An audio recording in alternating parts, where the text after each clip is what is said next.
En abril de 1939, España acababa de salir de su guerra civil y era un país devastado.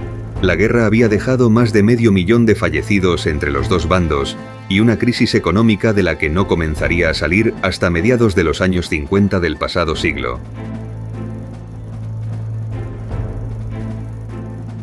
En 1940, los aliados invirtieron grandes esfuerzos diplomáticos y sobre todo económicos en forma de sobornos pagados entre la cúpula militar de la órbita del general Franco para que España se mantuviese neutral durante el conflicto. En este mismo año, se produce la entrevista entre Franco y Hitler que tuvo lugar en la estación de Hendaya, en la cual Hitler solicita a Franco que España entre en la guerra junto al bando alemán e italiano, como forma de pago por el apoyo prestado por estos países al bando sublevado durante la guerra civil. Franco, por su parte, exigía una elevada contraprestación por su entrada en la Segunda Guerra Mundial,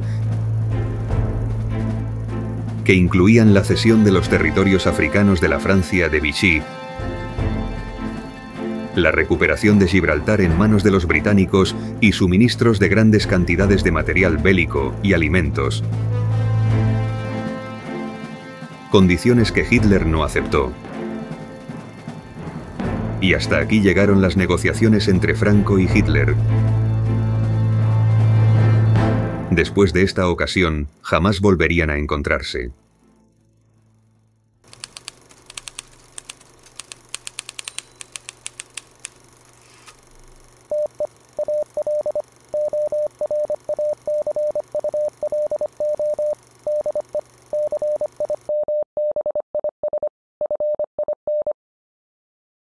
Ya en la zona de Cádiz, debemos destacar la figura del jefe de la inteligencia militar alemana, la Abwehr, Wilhelm Canaris, quien sí que mantenía una buena relación con Franco y con quien se reunió en varias ocasiones.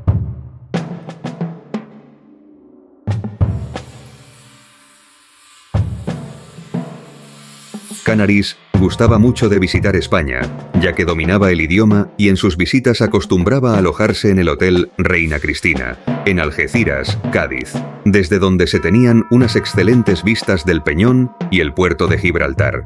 No debemos olvidar tampoco que Canaris no era precisamente del agrado de Adolf Hitler, y al parecer el sentimiento era mutuo. Tanto es así que casi al final de la guerra, Canaris fue uno de los participantes en el complot y atentado contra Hitler en la conocida y fallida Operación Valquiria.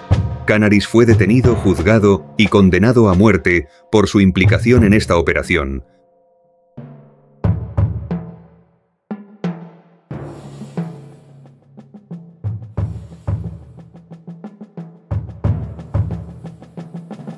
Pero antes de este desenlace, Canaris, como responsable de la inteligencia alemana, organizó una red de espías, informadores y saboteadores alemanes que operaban en torno a Gibraltar. Uno de estos saboteadores alemanes, y seguramente el más conocido, fue Fritz Hammel. Hammel fue el jefe de la sección 2 de saboteadores alemanes de la red K.O. Spanien, quien operaba con su grupo de saboteadores sobre barcos ingleses en el puerto de Algeciras y la bahía de Cádiz, entre los años 41 y 44, y en otros puertos españoles como Vigo, Barcelona y Cartagena.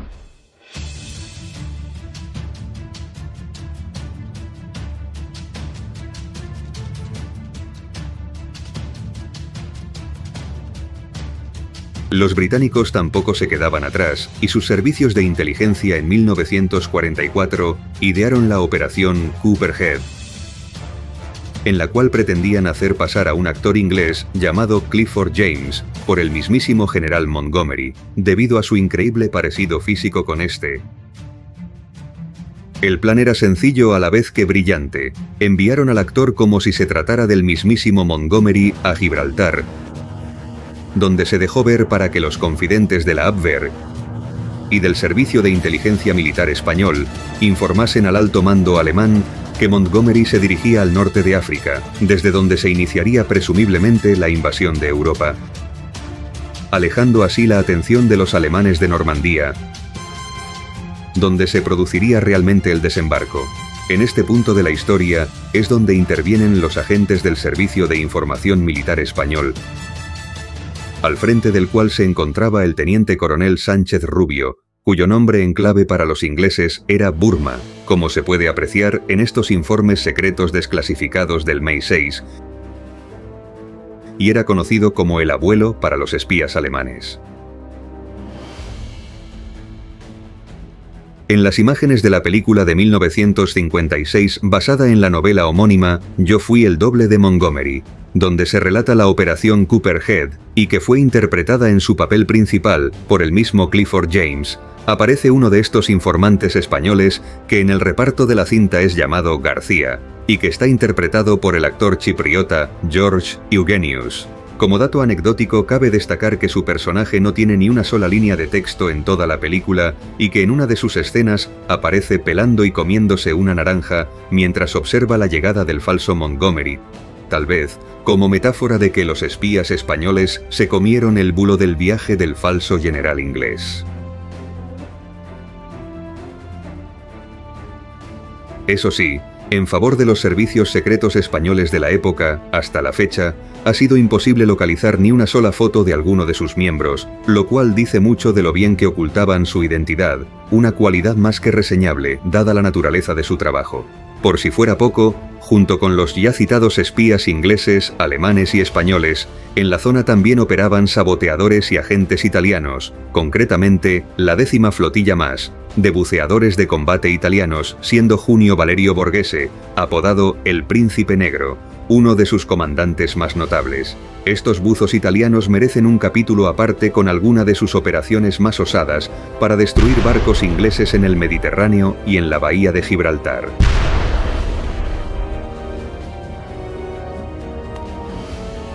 Aparte de la presencia de alemanes en Cádiz por causa de la Segunda Guerra Mundial, también cabe mencionar un peculiar encuentro de fútbol que tuvo lugar en abril de 1939 entre el Cádiz Fútbol Club y una selección alemana algo singular. Esta selección alemana no era la oficial, sino que estaba integrada por miembros de las dotaciones de una escuadra de barcos de guerra y submarinos alemanes que habían recalado en aquellas fechas en la ciudad. Pese a ello, al encuentro acudieron muchas autoridades, tanto españolas como alemanas, y el estadio Mirandilla se llenó hasta la bandera de aficionados al fútbol.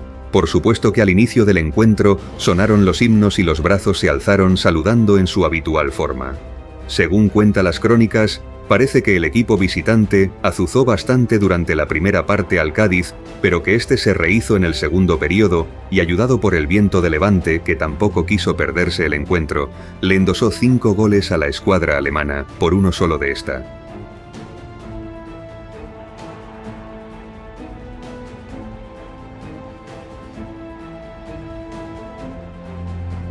Como suele cantar la afición gaditana, esto es Cádiz y aquí hay que mamar.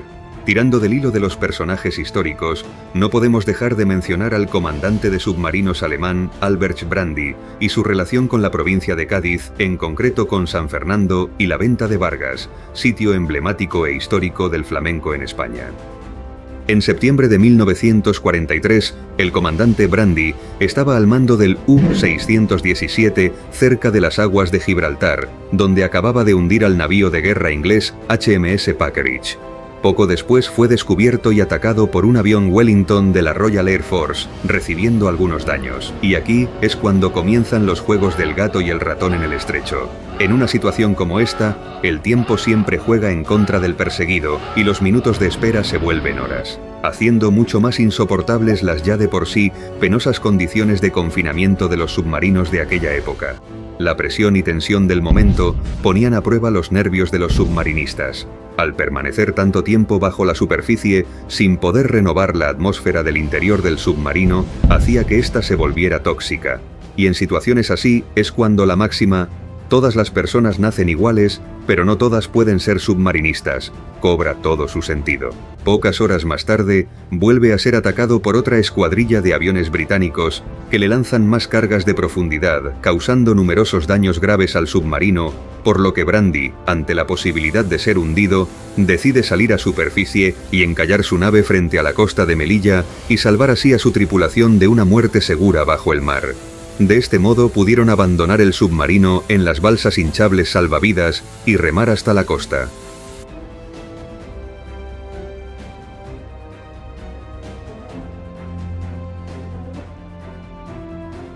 Tras algunos días en Melilla, las autoridades militares españolas trasladan a Brandi y a su dotación al Arsenal Militar de la Carraca, en San Fernando, Cádiz, donde Brandi se mueve con bastante libertad por la población y entabla amistad con alguno de los técnicos e ingenieros alemanes y españoles que trabajaban para la constructora naval, y en esta parte de la historia es donde aparece la venta de Vargas. Es probable que a través de uno de estos contactos españoles se le permitiera a Brandi y a algunos de sus oficiales y suboficiales asistir como invitado a un espectáculo flamenco en dicha venta.